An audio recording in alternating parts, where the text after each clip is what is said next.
Pyongyang. December 1955. A man stands before the Korean Workers' Party Central Committee. He is not shouting. He is not threatening. He is explaining. His name is Kim Il-sung. He has been in power for 7 years.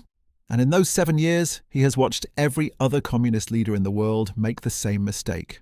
Stalin built a system that died with him. Mao built a revolution that nearly consumed him. The Eastern European leaders built parties that answered to Moscow instead of to themselves. Kim Il-sung has been studying all of them, taking notes. And he has reached a conclusion that will shape the next 70 years of Korean history. The problem with every system he has observed is that it depends on ideology, on institutions, on the party. He does not intend to make that mistake. He intends to build something different, something that has never existed before in the modern world. Not a dictatorship, not a communist state, not a personality cult, a dynasty. A system so total, so architecturally complete, so deeply embedded in the culture, the language, the religion, and the daily life of an entire population, that it would not just survive him. It would make the concept of replacing him unthinkable. This is not a story about brutality. Brutality was just the construction material.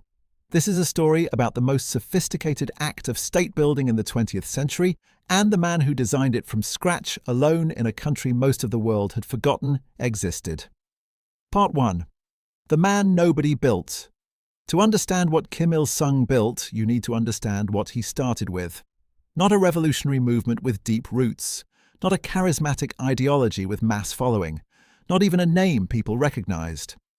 In 1945, when the Soviet Union occupied the northern half of the Korean peninsula after Japan's defeat in World War II, Kim Il-sung was 33 years old. He had spent the war years in the Soviet Union, training with the Red Army, commanding a small unit of Korean guerrillas operating near the Manchurian border. He was not famous in Korea. He was not a beloved resistance leader. He was not the obvious choice for anything. He was Moscow's choice. The Soviets needed a reliable, controllable Korean communist to administer the northern zone.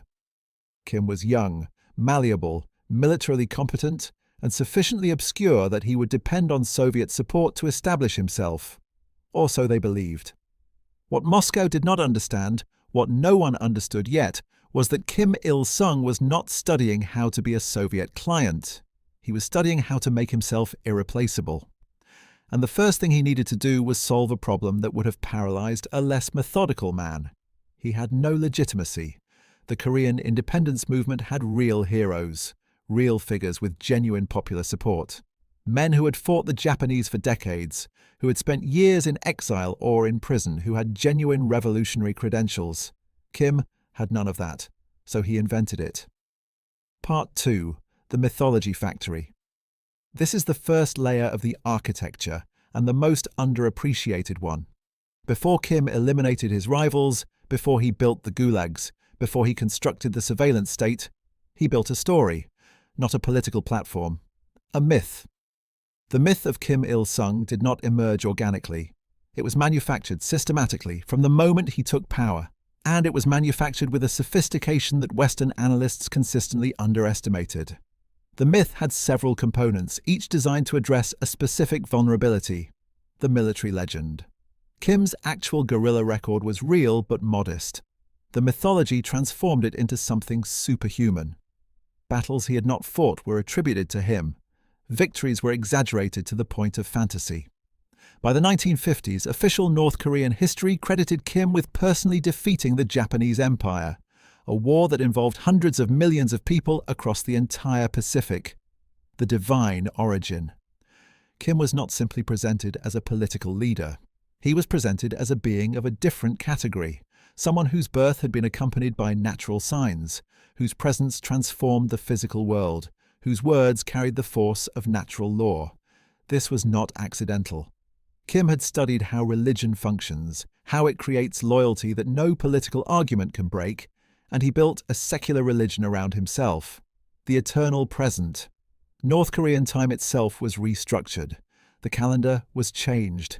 Year zero became 1912, the year of Kim's birth. Not the founding of the state, not the revolution. His birth. Every document, every official communication, every date in North Korea is measured from the moment Kim Il-sung entered the world. This is not propaganda in the conventional sense. Propaganda tells people what to think. What Kim built told people what was real. The distinction matters. You can resist propaganda. Part 3. The Purge Architecture. Now the rivals. Between 1945 and 1960, Kim Il-sung conducted the most methodical elimination of political competition in the communist world, and he did it in a way that left virtually no trace of organized resistance. Here is why this is remarkable. In every other communist state, purges left scars, factions, underground networks, martyrs whose names people remembered, whose stories circulated in whispers. In North Korea, the purges left nothing, because Kim did not purge randomly. He purged architecturally. Each elimination was designed not just to remove one rival, but to remove an entire category of potential opposition. The Yan'an faction. Korean communists who had spent the war years in China with Mao's forces. They had Chinese connections, Chinese support, and an alternative revolutionary lineage that competed with Kim's Soviet-backed credentials. Kim allowed them to return, gave them positions, integrated them into the party. Then, after the Korean War, using the cover of wartime failures as justification, he systematically removed them. Some were executed. Some fled to China. The ones who fled confirmed to Beijing that Kim was purging pro-Chinese elements, which made China reluctant to intervene because intervention would look like interference in Korean internal affairs. The Soviet-aligned faction. Koreans who had spent the war in the Soviet Union, as Kim had, but who maintained stronger personal loyalty to Moscow than to Pyongyang. Kim moved against them after Stalin's death in 1953, precisely when Moscow was weakest and most distracted by its own internal succession crisis. Khrushchev's de-Stalinization campaign, which should have threatened Kim, instead gave him cover. He positioned himself as defending Korean revolutionary independence against Soviet pressure to reform. He used Moscow's attempt to control him as the justification for removing Moscow's allies within his own party. The domestic faction. Korean communists who had stayed in Korea during the Japanese occupation, who had the most authentic revolutionary credentials, the deepest local roots, the most genuine popular connections. These were the most dangerous rivals. And Kim moved against them last, after the others were gone, after the party had been restructured around personal loyalty to him, after the security apparatus was fully under his control. By 1960, the Korean Workers' Party contained no faction, no network, no institution that owed primary loyalty to anything other than Kim Il-sung personally. Not to the party, not to Marxism-Leninism, not to the Soviet Union or China. To him. Part 4. The Songbun System. Here is where the architecture becomes truly unprecedented. Most authoritarian systems control behavior. Kim Il-sung built a system that controlled heredity. In the late 1950s, North Korea introduced a classification system called Songbun, a comprehensive social categorization of every citizen based on their political loyalty and class background. Every North Korean was assigned to one of three broad categories: the core class, the wavering class, and the hostile class, based on an assessment of their family's history going back 3 generations. What your grandfather did determined what you were allowed to become. If your grandfather had collaborated with the Japanese, you were hostile class. Your children were hostile class. Your grandchildren were hostile class. You could not join the party, could not attend university, could not live in Pyongyang, could not hold positions of authority, regardless of your personal behavior, your personal loyalty, your personal beliefs. The system created an aristocracy of loyalty. The families of the most committed revolutionaries, the ones whose loyalty to Kim was deepest and longest, were elevated. Their children got the best schools, the best food distribution, the best apartments. Loyalty was not just rewarded, it was genetically encoded into the social structure, and the families of anyone who had ever questioned, resisted, or simply been on the wrong side of history, they were permanently, hereditarily penalized. This served 2 functions simultaneously. First, it created a class of people whose entire material existence depended on the continuation of the Kim system. The core class had everything to lose from regime change. They were structurally incentivized to be the most committed defenders of the system. Second, it made organized resistance impossible across generations. In other authoritarian systems, opposition passes from parents to children. Family networks become the basis of underground movements, the way Soviet dissidents or Chinese democracy activists built networks of trust. In North Korea, family networks were the surveillance mechanism. Because your family's songbun depended on everyone in the family behaving correctly, family members had structural incentives to monitor and report on each other. Part 5. The Yuche Architecture. In 1955, Kim Il-sung introduced the ideological framework that would define North Korea permanently. He called it Yuche. The official translation is self-reliance. But that translation obscures what Yuche actually is and what function it serves. Yuche is not an economic policy. It is not a foreign policy framework. It is a total ideology, ta'an. A complete account of reality that places the Korean nation, guided by its leader, at the center of history. Several elements of Yuche are essential to understand. The rejection of external ideological authority. Yuche explicitly rejects the idea that Korea must follow Soviet Marxism, Chinese Maoism, or any other external ideological framework. Korean revolution must be Korean in character, led by Koreans, designed for Korean conditions. This sounds like nationalism, but its function is more specific. By making Yuche the official ideology, by creating a distinctly Korean ideological framework that claimed to supersede both Moscow and Beijing, Kim positioned himself as the sole legitimate interpreter of what the ideology meant. There was no external authority, no Moscow, no Beijing, no Marx, that could be appealed to against Kim's decisions.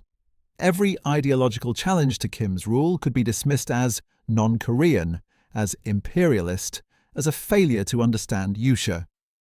He had built an ideology with no external reference point, no standard against which his rule could be measured. The leader as ideological embodiment. In Yuche, the leader is not simply the head of state or the head of the party. The leader is the brain of the social organism. The people are the body. Without the brain, the body cannot function. The brain's decisions are not subject to the body's approval. They are the condition of the body's existence. This is not metaphor in North Korean political culture. It is doctrine, the intergenerational transmission. Yuche was designed from the beginning to be teachable. It was introduced into the school curriculum at the earliest ages. Children learned Yuche before they learned mathematics. The ideology was not imposed on an adult population. It was embedded in people before they had the cognitive framework to evaluate it. By the time a North Korean is old enough to question, the framework within which they think has already been constructed by the ideology. You cannot question the water you have always breathed. Part 6. The Succession. Here is what separates Kim Il-sung from every other authoritarian leader of the 20th century. He solved the succession problem. Stalin died and his system nearly collapsed. Khrushchev denounced him, the cult was dismantled, the terror was partially reversed. Mao died and Deng Xiaoping undid the Cultural Revolution within 2 years. Every personalist dictatorship in history has faced the same structural vulnerability. The system is built around one man, and one man eventually dies. Kim Il-sung's solution was the one thing no one had attempted before him in the modern era. He made his son the successor, not through a party process, not through a military appointment, through hereditary succession, the same mechanism that had governed Korean kingdoms for 1,000 years before the Japanese arrived. Kim Jong-il, Kim's son, was prepared for succession over a period of decades. He was introduced into the party apparatus in the 1960s. By the 1970s, he was effectively running the propaganda and culture ministries. By the 1980s, he was the second most powerful figure in the state.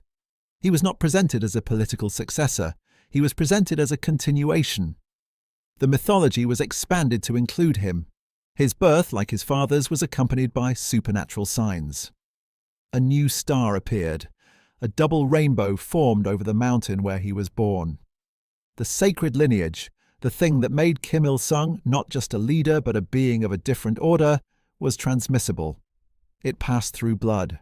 This is the move that no one anticipated and everyone since has failed to replicate. By making succession hereditary, Kim converted a political system into a dynasty and dynasties have a different relationship to time than political systems. Political systems can be voted out, overthrown, reformed. Dynasties are permanent by definition, because the dynasty is not the government. The dynasty is the state. North Korea is not a country with a ruling family. It is a family with a country. Part 7. The system after the man Kim Il-sung died on July 8, 1994. And the system did not collapse. This is extraordinary. In the early 1990s, with the Soviet Union dissolved, Eastern European communist states falling one after another, the Cold War over, virtually every analyst in the world predicted North Korea would follow. It didn't. Kim Jong-il assumed power. He ruled until 2011. He died, and his son Kim Jong-un assumed power. The dynasty continued. 3 generations. 80 years. 0 successful challenges to the system. Not because of military strength, though the military is real. Not because of nuclear weapons, though they provide deterrence. Because the architecture Kim Il-sung built in those first critical years was not designed to last 1 generation. It was designed to last forever. The Songbun system means that after 3 generations, no one alive in North Korea has a family untouched by the classification. There is no neutral population to appeal to. The Yuchi ideology means there is no external ideological framework that can be used to delegitimize the system from inside it. The mythology means the leader is not a politician who can be judged and found wanting. He is a sacred figure whose nature places him beyond political evaluation. The surveillance means that even if someone privately questions, they have no way to find others who question, because the network of trust that organizing requires has been systematically destroyed. Every layer reinforces every other layer. Remove one, and the others hold. This is not a system. It is an architecture, and Kim Il-sung designed every load-bearing wall himself. Conclusion. The lesson of the architect. Here is what Kim Il-sung understood that every other authoritarian of the 20th century failed to grasp. Force is temporary. Belief is permanent. You can hold a population with an army for a generation. But an army requires soldiers, and soldiers require loyalty, and loyalty requires something to be loyal to. The moment the soldiers stop believing, as they stopped believing in Moscow in August 1991, the army is gone. Kim Il-sung never relied on the army to maintain his power. He maintained his power by making himself the definition of Korea. To oppose Kim was not to oppose a politician. It was to oppose Korea itself, to oppose reality, to oppose the structure of the world as every living North Korean had been taught to understand it since birth.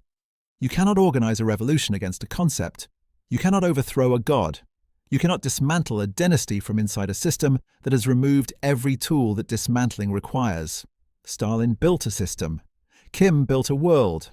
And the difference between those two things, measured in the longevity of what they created, is now entering its 8th decade.